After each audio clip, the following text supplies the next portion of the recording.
ਕਦੇ ਕਿਸੇ ਚੀਜ਼ ਦੀ ਬੇਸਬਰੀ ਨਾਲ ਉਡੀਕ ਕੀਤੀ ਹੈ? ਕੋਈ ਖਤ, ਕੋਈ ਸੁਨੇਹਾ, ਇੱਕ ਐਸੀ ਉਡੀਕ ਜੋ ਸਿਰਫ ਕੁਝ ਪਲਾਂ ਦੀ ਨਾ ਹੋਵੇ ਬਲਕਿ ਪੂਰੀ ਜ਼ਿੰਦਗੀ ਤੇ ਫੈਲ ਜਾਵੇ। ਅੱਜ ਆਪਾਂ ਸੁਰਜੀਤ ਪਾਤਰ ਦੀ ਇੱਕ ਅਜਿਹੀ ਹੀ ਕਮਾਲ ਦੀ ਕਵਿਤਾ ਦੀ ਗਹਿਰਾਈ ਵਿੱਚ ਉਤਰਾਂਗੇ ਜੋ ਸਿਰਫ ਖੱਤਾਂ ਦੀ ਉਡੀਕ ਬਾਰੇ ਨਹੀਂ ਬਲਕਿ ਸਾਡੇ ਅੰਦਰ ਛੁਪੀ ਹੋਈ ਆਸ, ਸਾਡੀ ਹੋਂਦ ਤੇ ਇੱਕ ਡੂੰਘੀ ਤਾਂਘ ਦੀ ਗੱਲ ਕਰਦੀ ਹੈ। ਦੇਖੋ, ਕਵਿਤਾ ਸ਼ੁਰੂ ਹੀ ਇੱਕ ਬੇਚੈਨੀ ਦੇ ਮਾਹੌਲ ਤੋਂ ਹੁੰਦੀ ਹੈ। ਇਹ ਸਤਰਾਂ ਸਾਨੂੰ ਸਿੱਧਾ ਉਸ ਕਿਰਦਾਰ ਦੀ ਦੁਨੀਆ ਵਿੱਚ ਲੈ ਜਾਂਦੀਆਂ ਨੇ ਜਿਸ ਦਾ ਦਿਲ ਇਸ ਸ਼ਹਿਰ, ਇਸ ਦੁਨੀਆ ਵਿੱਚ ਕਿਤੇ ਲੱਗ ਹੀ ਨਹੀਂ ਰਿਹਾ। ਦਿਨ ਆਉਂਦੇ ਨੇ, ਚਲੇ ਜਾਂਦੇ ਨੇ, ਪਰ ਅੰਦਰ ਦਾ ਖਾਲੀਪਣ ਉੱਥੇ ਦਾ ਉੱਥੇ ਹੀ ਹੈ। ਤੇ ਫਿਰ ਸਿਖਰ ਦੁਪਹਿਰੇ ਖੱਤਾਂ ਦੀ ਉਡੀਕ, ਇਹ ਕੋਈ ਆਮ ਚਿੱਠੀ ਪੱਤਰ ਦੀ ਗੱਲ ਨਹੀਂ, ਇਹ ਤਾਂ ਰੂਹ ਦੀ ਇੱਕ ਡੂੰਘੀ ਪਿਆਸ ਦਾ ਇਸ਼ਾਰਾ ਹੈ। ਅਸਲ 'ਚ ਇਹ ਸਿਰਫ ਕਾਗਜ਼ ਤੇ ਲਿਖੇ ਸ਼ਬਦਾਂ ਦੀ ਉਡੀਕ ਹੈ ਹੀ ਨਹੀਂ। ਇਹ ਉਡੀਕ ਹੈ ਇੱਕ ਸੁਨੇਹੇ ਦੀ, ਇੱਕ ਇਸ਼ਾਰੇ ਦੀ, ਕਿਸੇ ਨਾਲ ਜੁੜਨ ਦੀ।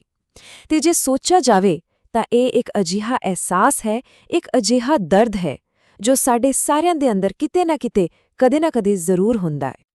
ਕਵਿਤਾ ਦੀਆਂ ਇਹੀ ਪਹਿਲੀਆਂ ਲਾਈਨਾਂ ਉਸ ਬੇਚੈਨੀ ਦੀ ਨੀਂਹ ਰੱਖ ਦਿੰਦੀਆਂ ਨੇ। ਇਹ ਇੱਕ ਅਜਿਹੀ ਤਾਂਘ ਹੈ ਜੋ ਉਸ ਕਿਰਦਾਰ ਦੀ ਪੂਰੀ ਹੋਂਦ ਨੂੰ, ਉਸਦੀ ਪੂਰੀ ਜ਼ਿੰਦਗੀ ਨੂੰ ਪਰਿਭਾਸ਼ਿਤ ਕਰਦੀ ਹੈ। ਗੱਲ ਸਿਰਫ ਇੱਕ ਖੱਤ ਦੀ ਨਹੀਂ, ਗੱਲ ਤਾਂ ਜ਼ਿੰਦਗੀ ਵਿੱਚ ਕਿਸੇ ਵੱਡੀ ਚੀਜ਼ ਦੇ ਹੋਣ ਦੀ ਹੈ, ਕਿਸੇ ਅਧੂਰੇਪਨ ਦੇ ਪੂਰਾ ਹੋਣ ਦੀ ਉਡੀਕ ਹੈ। ਤਾਂ ਫਿਰ ਇਹ ਉਡੀਕ ਹੈ ਕਿਸ ਚੀਜ਼ ਦੀ? ਪਾਤਰ ਸਾਹਿਬ ਇਸ ਨੂੰ ਬਹੁਤ ਖੂਬਸੂਰਤੀ ਨਾਲ 3 ਖਾਸ ਖੱਤਾਂ ਰਾਹੀਂ ਸਾਡੇ ਸਾਹਮਣੇ ਰੱਖਦੇ ਨੇ।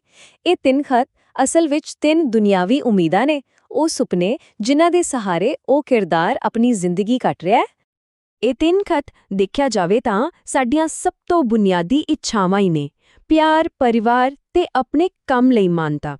ਇਹ 3 ਚੀਜ਼ਾਂ ਹੀ ਤਾਂ ਨੇ ਜਿਨ੍ਹਾਂ ਤੇ ਸਾਡੀਆਂ ਜ਼ਿਆਦਾਤਰ ਦੁਨਿਆਵੀ ਖੁਸ਼ੀਆਂ ਤੇ ਉਮੀਦਾਂ ਟਿਕੀਆਂ ਹੁੰਦੀਆਂ ਨੇ।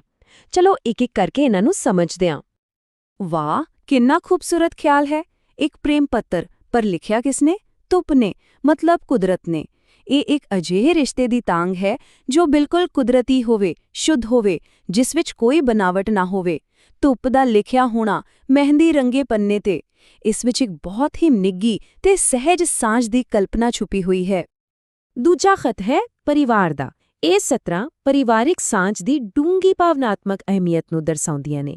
ਜ਼ਿੰਦਗੀ ਦੇ ਸੁੰਨੇ, ਵਿਛੋੜੇ ਵਾਲੇ ਮੌਸਮ ਵਿੱਚ ਕਿਸੇ ਭੈਣ ਜਾਂ ਭਰਾ ਦਾ ਖੱਤ ਇੱਕ ਆਸ ਦੀ ਕਿਰਨ ਵਾਂਗ ਹੁੰਦਾ ਹੈ। ਇਹ ਉਸ ਇਕੱਲਤਾ ਨੂੰ ਤੋੜਦਾ ਹੈ ਤੇ ਸ਼ਰੀਨ ਦੇ ਪੱਤਿਆਂ ਦਾ ਵੱਜਣਾ ਉਹਦਾ ਖੁਸ਼ੀ ਤੇ ਸ਼ੁਭ ਸ਼ਗਨ ਦਾ ਪ੍ਰਤੀਕ ਹੈ। ਤੇ ਤੀਜੀ ਇੱਛਾ, ਇਹ ਹੈ ਮਾਨਤਾ ਦੀ, ਪਹਿਚਾਣ ਦੀ। ਹਰ ਇਨਸਾਨ ਚਾਹੁੰਦਾ ਹੈ ਕਿ ਉਸਦੀ ਜ਼ਿੰਦਗੀ ਭਰ ਦੀ ਮਿਹਨਤ ਦਾ ਕੋਈ ਮੁੱਲ ਪਵੇ, ਕਿ ਉਹ ਦੁਨੀਆ ਵਿੱਚ ਆਪਣਾ ਕੋਈ ਨਿਸ਼ਾਨ ਛੱਡ ਕੇ ਜਾਵੇ। ਇਤਿਹਾਸ ਦਾ ਹਿੱਸਾ ਬਣਨ ਦੀ ਚਾਹਤ, ਆਪਣੀ ਰਚਨਾ ਲਈ ਤਾਰੀਫ ਸੁਣਨ ਦੀ ਇੱਛਾ, ਇਹ ਸਵੈ-ਮਾਣ ਦੀ ਇੱਕ ਬਹੁਤ ਹੀ ਡੂੰਘੀ ਲੋੜ ਹੈ। ਪਰ ਜ਼ਿੰਦਗੀ ਹਮੇਸ਼ਾ ਸਾਡੀਆਂ ਉਮੀਦਾਂ ਦੇ ਹਿਸਾਬ ਨਾਲ ਤਾਂ ਨਹੀਂ ਚੱਲਦੀ ਹੈ ਨਾ। ਤੇ ਇੱਥੇ ਕਵਿਤਾ ਇੱਕ ਅਜਿਹਾ ਮੋੜ ਲੈਂਦੀ ਹੈ ਜਿੱਥੇ ਆਸ ਦਾ ਟਾਕਰਾ ਸਿੱਧਾ ਕਿਸਮਤ ਨਾਲ ਹੁੰਦਾ ਹੈ। ਕਹਾਣੀ ਇਸ ਗੱਲ ਤੋਂ ਹਟ ਜਾਂਦੀ ਹੈ ਕਿ ਕੀ ਚਾਹਿਆ ਗਿਆ ਸੀ ਤੇ ਉਸ ਪਾਸੇ ਵੱਲ ਵਧਦੀ ਹੈ ਜੋ ਅਸਲ ਵਿੱਚ ਹੋਣਾ ਹੈ। ਇਹ ਇੱਕ ਬਹੁਤ ਹੀ ਨਾਜ਼ੁਕ ਤੇ ਸੱਚ ਕਹਾਂ ਤਾਂ ਦਿਲ ਤੋੜ ਦੇਣ ਵਾਲਾ ਮੋੜ ਹੈ। ਇਹ ਸਾਨੂੰ ਯਾਦ ਦਿਲਾਉਂਦਾ ਹੈ ਕਿ ਜ਼ਿੰਦਗੀ ਕਿੰਨੀ ਅਣਅਨੁਮਾਨਿਤ ਹੈ। ਜੋ ਅਸੀਂ ਚਾਹੁੰਦੇ ਹਾਂ ਜ਼ਰੂਰੀ ਨਹੀਂ ਕਿ ਉਹ ਸਾਨੂੰ ਮਿਲੇ। ਹੋ ਸਕਦਾ ਹੈ ਸਾਡੀਆਂ ਉਮੀਦਾਂ, ਸਾਡੇ ਸੁਪਨੇ ਕਿਸੇ ਹੋਰ ਦੀ ਹਕੀਕਤ ਬਣ ਜਾਣ। ਪਰ ਕਹਾਣੀ ਇੱਥੇ ਖਤਮ ਨਹੀਂ ਹੁੰਦੀ, ਬਿਲਕੁਲ ਨਹੀਂ। ਕਵਿਤਾ ਨਿਰਾਸ਼ਾ ਵਿੱਚ ਨਹੀਂ ਡੁੱਬਦੀ, ਸਗੋਂ ਇੱਥੋਂ ਉਮੀਦ ਦਾ ਰੂਪ ਬਦਲ ਜਾਂਦਾ ਹੈ। ਦੁਨਿਆਵੀ ਇੱਛਾਵਾਂ ਦਾ ਪੂਰਾ ਨਾ ਹੋਣਾ ਹੀ ਇੱਕ ਤਰ੍ਹਾਂ ਨਾਲ ਇੱਕ ਵੱਡੀ, ਇੱਕ ਰੂਹਾਨੀ ਸੱਚਾਈ ਲਈ ਦਰਵਾਜ਼ੇ ਖੋਲ੍ਹ ਦਿੰਦਾ ਹੈ। ਇਹ ਦਿਲਾਸਾ ਹੈ, ਇੱਕ ਭਰੋਸਾ ਹੈ ਜੋ ਇੱਕ ਅੰਤਿਮ ਤੇ ਬਹੁਤ ਹੀ ਗਹਿਰੇ ਸੁਨੇਹੇ ਦੇਣ ਲਈ ਜ਼ਮੀਨ ਤਿਆਰ ਕਰਦਾ ਹੈ। ਇਹ ਲਾਈਨਾਂ ਕਹਿੰਦੀਆਂ ਨੇ ਕਿ ਭਾਵੇਂ ਉਹ ਦੁਨਿਆਵੀ ਖੱਤ ਨਾ ਵੀ ਆਉਣ, ਪਰ ਇੱਕ ਖੱਤ ਹੈ ਜੋ ਤੇਰੇ ਲਈ ਯਕੀਨਨ ਆਵੇਗਾ। ਤਾਂ ਆਓ ਹੁਣ ਗੱਲ ਕਰੀਏ ਉਸ ਆਖਰੀ ਖੱਤ ਦੀ, ਉਹ ਖੱਤ ਜੋ ਕਿਸੇ ਇਨਸਾਨ ਨੇ ਨਹੀਂ ਲਿਖਿਆ। ਇੱਥੇ ਕਵਿਤਾ ਵਿੱਚ ਇੱਕ ਰਹੱਸ ਤੇ ਗੰਭੀਰਤਾ ਦਾ ਮਾਹੌਲ ਬਣਦਾ ਹੈ। ਇਹ ਉਹ ਸੁਨੇਹਾ ਹੈ ਜਿਸ ਦੀ ਅਸਲ ਵਿੱਚ ਉਡੀਕ ਸੀ, ਭਾਵੇਂ ਕਿਰਦਾਰ ਨੂੰ ਇਸ ਗੱਲ ਦਾ ਪਹਿਲਾ ਅਹਿਸਾਸ ਨਹੀਂ ਸੀ। ਇਹ ਫਰਕ ਦੇਖੋ ਕਿੰਨਾ ਸਾਫ਼ ਹੈ। ਇੱਕ ਪਾਸੇ ਨੇ ਦੁਨਿਆਵੀ ਉਮੀਦਾਂ, ਸ਼ੋਰ-ਸ਼ਰਾਬਾ, ਸਿਆਹੀ ਤੇ ਕਾਗਜ਼, ਤੇ ਦੂਜੇ ਪਾਸੇ ਹੈ ਬ੍ਰਹਮੰਡ ਦੀ ਗਹਿਰੀ ਚੁੱਪ, ਖਲਾ, ਤੇ ਇੱਕ ਅਜਿਹਾ ਖੱਤ ਜੋ ਜ਼ਿੰਦਗੀ ਬਾਰੇ ਨਹੀਂ ਬਲਕਿ ਹੋਂਦ ਦੇ ਅਸਲੀ ਨਾਂ ਬਾਰੇ ਹੈ। ਇਹ ਖੱਤ ਕਿਸੇ ਪ੍ਰਾਪਤੀ ਦਾ ਨਹੀਂ, ਇਹ ਤਾਂ ਚੁੱਪ, ਸੁਨਸਾਨ ਤੇ ਸਾਡੀ ਅਸਲ ਪਹਿਚਾਨ ਦਾ ਖੱਤ ਹੈ, ਅਸਲੀ ਨਾਂ ਦਾ ਖੱਤ।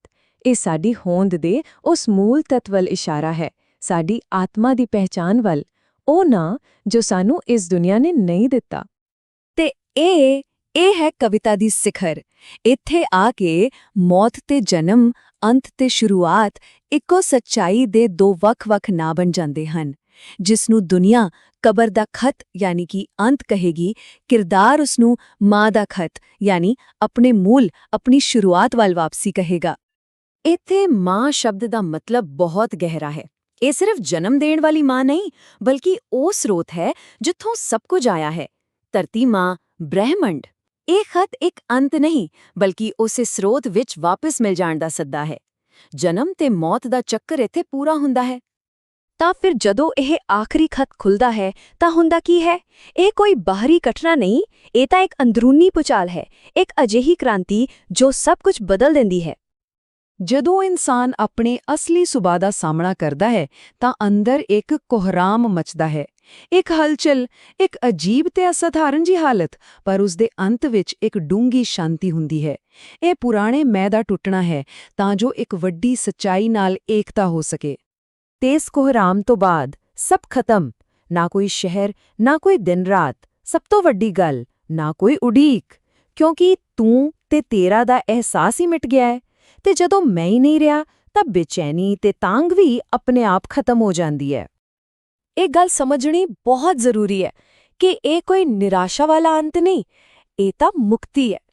ਇਹ ਉਸ ਬ੍ਰਹਮੰਡ ਨਾਲ ਇੱਕ ਹੋ ਜਾਣ ਦੀ ਸ਼ਾਂਤੀ ਹੈ ਜਿੱਥੇ ਹਉਮੈ ਯਾਨੀ ਮੈਂ ਦਾ ਵਜੂਦ ਖਤਮ ਹੋ ਜਾਂਦਾ ਹੈ।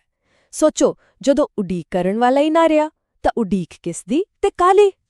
0 0 ਇੱਥੇ ਆ ਕੇ ਸਫ਼ਰ ਪੂਰਾ ਹੋ ਜਾਂਦਾ ਹੈ। ਸਾਰੀਆਂ ਇੱਛਾਵਾਂ, ਸਾਰੀਆਂ ਉਡੀਕਾਂ ਸਭ ਸ਼ਾਂਤ ਹੋ ਚੁੱਕੀਆਂ ਨੇ। ਖੇਡ ਇੱਕ ਤਰ੍ਹਾਂ ਨਾਲ ਖਤਮ ਹੋ ਗਈ ਹੈ।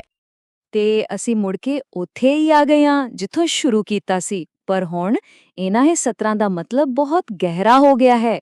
ਪਹਿਲਾਂ ਇਹ ਇੱਕ ਦੁਨਿਆਵੀ ਬੇਚੈਨੀ ਸੀ, ਪਰ ਹੁਣ ਇਹ ਇੱਕ ਅਧਿਆਤਮਿਕ ਸੱਚਾਈ ਦੀ ਗੂੰਜ ਹੈ।